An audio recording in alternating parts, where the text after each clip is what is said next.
اچھا سر، دوسری بات یہ کہ ان حضرات، ان صالحین کا اللہ تعالیٰ کی بارگاہ میں کیا مرتبہ اور کیا مقام ہوتا ہے، اس بارے میں کچھ ارشاد کریں گے؟ اس حوالے سے بخاری شریف کی میں آپ کو ایک حدیث مبارکہ کتاب الرقاق کے اندر ہے، اس کا خلاصہ عرض کرتا ہوں نا۔ اللہ تبارک و تعالیٰ نے اپنے کسی بھی ولی کے حوالے سے جو شخص دشمنی اختیار کرتا ہے اس کے بارے میں فرمایا کہ میں اس سے جنگ کا اعلان کروں گا۔ جو میرے کسی ولی سے دشمنی رکھے، عداوت رکھے، میں اس سے جنگ کا اعلان کروں گا۔ اسی حدیث مبارکہ کے آخری کا جو حصہ ہے اس کا خلاصہ یہ ہے کہ جب بندہ نوافل کے ذریعے میرا قرب حاصل کرتا ہے اور میں اس سے محبت کرتا ہوں تو پھر میں اس کے کان بن جاتا ہوں جس سے وہ سنتا ہے، میں اس کی آنکھیں بن جاتا ہوں جس سے وہ دیکھتا ہے، میں اس کے ہاتھ بن جاتا ہوں جس سے وہ کام کرتا ہے، میں اس کے پاؤں بن جاتا ہوں جس سے وہ چلتا ہے، اور جب وہ کسی چیز کی طلب کرتا ہے تو میں اس کی طلب کو پورا کرتا ہوں، کسی چیز سے امان مانگتا ہے تو میں اس کو امان عطا کرتا ہوں۔ یہ جو حدیث مبارکہ بخاری شریف کی ہے یہ بہت سی چیزوں کو واضح کر رہی ہے، جس کا خلاصہ یہ ہے کہ اللہ تبارک و تعالیٰ کی قدرت کے جو مظاہر ہیں نا وہ ان شخصیات پر بعض اوقات ظاہر ہو جاتے ہیں، ان شخصیات کے سبب، ٹھیک ہے نا۔ اور اس کی بڑی مثالیں ہیں، بڑی کرامات ہیں اللہ تبارک و تعالیٰ کے نیک بندوں کی کہ جو انہوں نے فرما دیا وہ ہو گیا۔ کوئی کام جو بہت سارے لوگ مل کر، ایک جماعت مل کر نہ کر سکتی تھی، وہ انہوں نے پلک جھپک میں جو ہے وہ کر دیا۔ تو یہ چیزیں ان کی ہیں، یعنی یہ ثابت کرتی ہیں کہ اللہ تبارک و تعالیٰ اپنے نیک بندوں سے، اپنے پسندیدہ بندوں سے بہت محبت کرتا ہے، اور بڑا مقام اور مرتبہ ان حضرات کا اللہ تعالیٰ کی بارگاہ میں ہے۔ اچھا سر، اللہ کے ولیوں کا ذکر ہو رہا ہے تو کچھ دنوں میں حضرت خواجہ معین الدین چشتی رحمۃ اللہ تعالیٰ علیہ کا وصال مبارک کا دن آنے والا ہے، تو خواجہ صاحب کی بائیوگرافی کے بارے میں کچھ ذکر کریں، اور یہ جو آپ نے حدیث اس وقت ذکر فرمائی تو اس حدیث کا کوئی مظہر ان کی زندگی میں نظر آتا ہے؟ کوئی ایسا واقعہ اس وقت آپ کے ذہن میں آتا ہو؟ خواجہ معین الدین چشتی علیہ رحمہ جو ہے، خواجہ حسن سنجری معین الدین چشتی،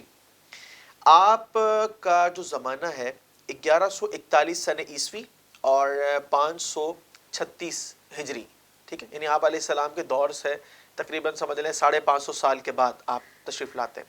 اور جو سن وصال ہے تو اس کے مطابق تقریباً 97 سال کم و بیش آپ نے عمر پائی۔ اور جہاں تک بات ہے اس حوالے سے کہ اللہ تبارک و تعالیٰ نے آپ کو کیا کیا کمالات عطا فرمائے تھے، ایک واقعہ میں عرض کرتا ہوں۔ پتھورا رائے اس وقت کا جو راجہ تھا،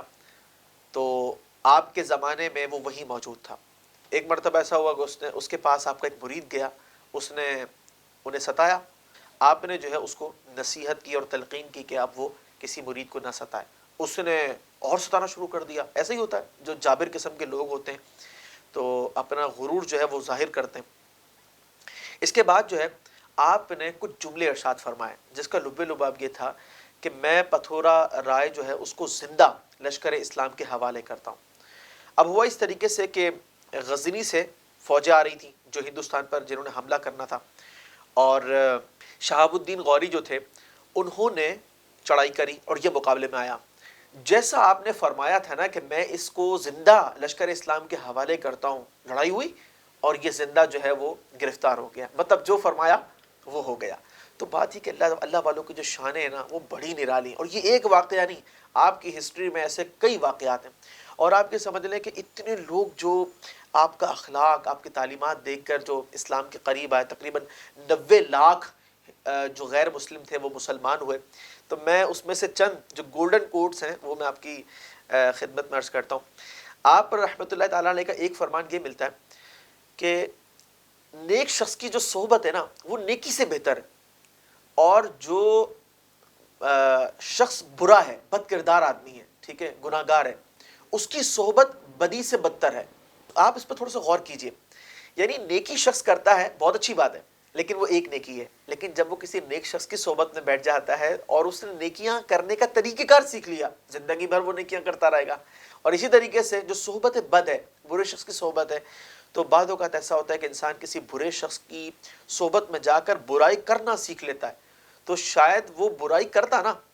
برا ہوتا یہ ضرور، لیکن اتنا برا نہیں ہوتا کہ برائی کرنے کا طریقہ کار اس نے جو ہے وہ سیکھ لیا، کیونکہ جب تک اس کی زندگی ہے تو عین ممکن ہے کہ کئی دفعہ جو ہے نا یہ برائیوں کا ارتکاب کرے۔ اسی طریقے سے آپ رحمۃ اللہ تعالیٰ علیہ کا ایک اور قول یہ ہے کہ جس شخص میں 3 خصلتیں ہوں اللہ تعالیٰ اسے پسند فرمائے گا، کہ جس کی سخاوت جو ہے وہ دریا جیسی ہو، جس کی شفقت سورج جیسی ہو اور جس کا خضوع جو ہے وہ زمین جیسا ہو. اب اس پر بھی آپ غور کیجئے. سخاوت دریا جیسی ہو. دریا جو ہے وہ سب کو سیراب کرتا ہے, سب کو فائدہ پہنچاتا ہے. اسی طریقے سے سورج کی جو شفقت ہے, روشنی سب کے لیے, ٹھیک ہے. اور اگر آپ زمین کا خضوع دیکھیے تو وہ سب کے لیے بچھ جاتی ہے. تو جب انسان کا اخلاق ایسا ہوتا ہے نا تو پھر اپنے تو اپنے غیر بھی متاثر ہو جاتے ہیں. تو ہمیں چاہیے کہ ہم ان بزرگوں کی خاص طور پر جو ہے خواجہ صاحب کی اور دیگر اکابرین امت جو ہے ان کی تعلیمات کو دیکھیں, پڑھیں, سمجھیں, ٹائم دیں. پھر اس کے بعد قرآن و سنت پر عمل کرنا دیکھیں کتنا آسان ہو جاتا ہے. اور بہت سارے مسائل جن کے جوابات اب تک ہم تلاش نہیں کر پائے وہ ہمیں ان حضرات کی جو ہسٹری ہے اس میں مل سکتے ہیں. خلق السحاب وخلق الماء خلق الشمس في الفضاء سبحان خالق الحياة